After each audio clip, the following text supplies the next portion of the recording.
സിദ്ധാർത്ഥന്റെ ദുരൂഹ മരണത്തിൽ പ്രതികളുമായുള്ള തെളിവെടുപ്പ് പൂർത്തിയായി. ആൾക്കൂട്ട വിചാരണ നടന്ന പൂക്കോട് കോളേജ് ഹോസ്റ്റലിൽ പ്രതികളെ എത്തിച്ചായിരുന്നു തെളിവെടുപ്പ്. നിർണായകമായ തെളിവുകൾ കണ്ടെടുത്തു. വിവരങ്ങളുമായി ശ്രീജിത്ത് ചേരുന്നു. ശ്രീജിത്ത്, സിൻജോ ജോൺസൺ ഉൾപ്പെടെയുള്ള മുഖ്യപ്രതിയുമായിട്ടായിരുന്നു പൂക്കോട് കോളേജ് ഹോസ്റ്റലിൽ തെളിവെടുപ്പ് നടത്തിയത്.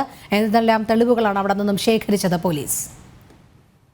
എന്തായാലും രോഹിണി, ഇന്നലെയായിരുന്നു ഇത്തരത്തിൽ സിൻജോ ജോൺസൺ എന്ന ഈ കേസിലെ മുഖ്യപ്രതിയും ഇതിലെ സൂത്രധാരനുമായ സിൻജോ പിടിയിലായത്. തുടർന്നായിരുന്നു വളരെ വേഗത്തിൽ തന്നെ പോലീസ് നടപടികളുമായി മുന്നോട്ട് പോയത്. ഇന്നലെ സിൻജോയെ കൽപ്പറ്റയിലെത്തിയായിരുന്നു. കൽപ്പറ്റയിലേക്ക് കോടതിയിലേക്ക് ഇത്തരത്തിൽ മുൻകൂർ ജാമ്യം എടുക്കാൻ വരുമ്പോഴായിരുന്നു ഇത്തരത്തിൽ അറസ്റ്റിലാകുന്നത്. തുടർന്നായിരുന്നു ഇതിലെ സിൻജോയുടെ മൊഴി രേഖപ്പെടുത്തുകയും ഈ കേസിലെ പ്രധാന പ്രതി, ഒന്നാം പ്രതിയാവാൻ സാധ്യതയുള്ള സിൻജോയുടെ അതിവേഗം തന്നെ മൊഴിയെടുക്കുകയും അതോടൊപ്പം തന്നെ ഈ സ്ഥലത്തെത്തിച്ച് ഈ ഹോസ്റ്റലിൽ എത്തിച്ച് പൂക്കോട് വെറ്റിനറി കോളേജിലെ ഈ ഹോസ്റ്റലിൽ എത്തിക്കുകയും നേരിട്ട് തന്നെ വിവരങ്ങൾ ചോദിച്ച് മനസ്സിലാക്കുകയും പോലീസ് ചെയ്തിരിക്കുന്നത്. കൽപ്പറ്റ ഡിവൈഎസ്പി സജീവിന്റെ നേതൃത്വത്തിലുള്ള സംഘമായിരുന്നു ഈ ഹോസ്റ്റലിലേക്ക് കടന്നു വന്ന് മൊഴിയെടുത്തത്. അദ്ദേഹത്തിനോടൊപ്പം വലിയ പോലീസ് സന്നാഹം തന്നെ ഉണ്ടായിരുന്നു. കാരണം ഈ കോളേജിൽ നിലവിലും SFI പ്രവർത്തകരും വിദ്യാർത്ഥികളുമെല്ലാം ഈ ഹോസ്റ്റലിൽ തങ്ങുന്നുണ്ട്. അതിനാൽ തന്നെ വലിയ പ്രതിഷേധമുണ്ടാകാനുള്ള സാധ്യതയെല്ലാം കണക്കിലെടുത്താണ് കൂടുതൽ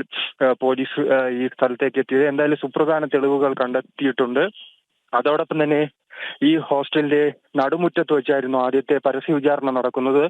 9 മണിയോടെയായിരുന്നു ഇത്തരത്തിൽ പരസ്യ വിചാരണ നടന്നത്. ആ സ്ഥലത്തെത്തിയും എന്താണ് ആ സമയം നടന്നത് അതിനെക്കുറിച്ച് വ്യക്തമായ വിവരങ്ങൾ സിൻജോ പോലീസിന്റെ മുന്നിൽ പറഞ്ഞു. അത് എഴുതിയെടുക്കുകയും ചെയ്തു. അതിനുശേഷമായിരുന്നു മുറിക്കുള്ളിലേക്ക് എത്തിയത്. ആദ്യം സിൻജോയുടെ മുറിക്കുള്ളിലെത്തി ഈ സുപ്രധാനമായ ഈ ഒരു ഒയറും ഈ കഴുത്ത് നെരിക്കാൻ ഉപയോഗിച്ച ഒയറും അതോടൊപ്പം തന്നെ സിൻജോ ഈ സിദ്ധാർത്ഥനെ മർദ്ദിക്കാൻ ഉപയോഗിച്ച ചെരുപ്പ് ഉൾപ്പെടെയുള്ള സുപ്രധാന തെളിവുകൾ പോലീസ് കണ്ടെടുത്തു.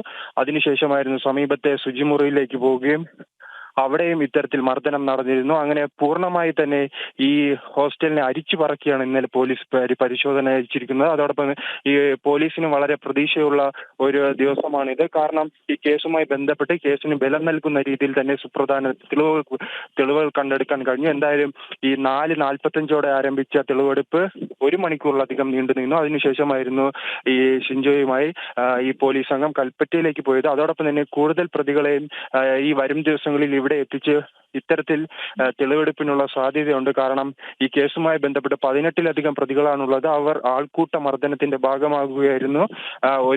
16-ാം തീയതി 9 മണിയോടെ ആരംഭിച്ച മർദ്ദനം 17-ാം തീയതി 2 മണിവരെ ഉണ്ടായിരുന്നു. അത്തരത്തിൽ വലിയൊരു സംഘം 30ലധികം വരുന്ന വിദ്യാർത്ഥികളാണ് ഈ മർദ്ദനത്തിന്റെ ഭാഗമായത്. അതിനാൽ തന്നെ അവരെല്ലാം എത്തിച്ച് വിശദമായ മൊഴി തന്നെ രേഖപ്പെടുത്തണം. അതോടൊപ്പം തെളിവെടുപ്പ് നടത്തേണ്ട സാഹചര്യമുണ്ട്.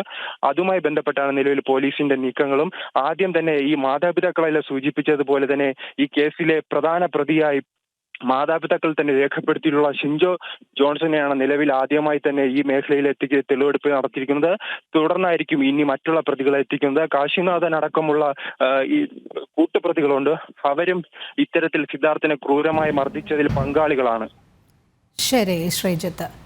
പൂക്കോട് വെറ്ററിനറി കോളേജ് ഹോസ്റ്റലിൽ സിൻജോ ജോൺസണുമായുള്ള തെളിവെടുപ്പ് പൂർത്തിയായി. ശ്രീജിത്താണ് വിവരങ്ങൾ നൽകിയത്.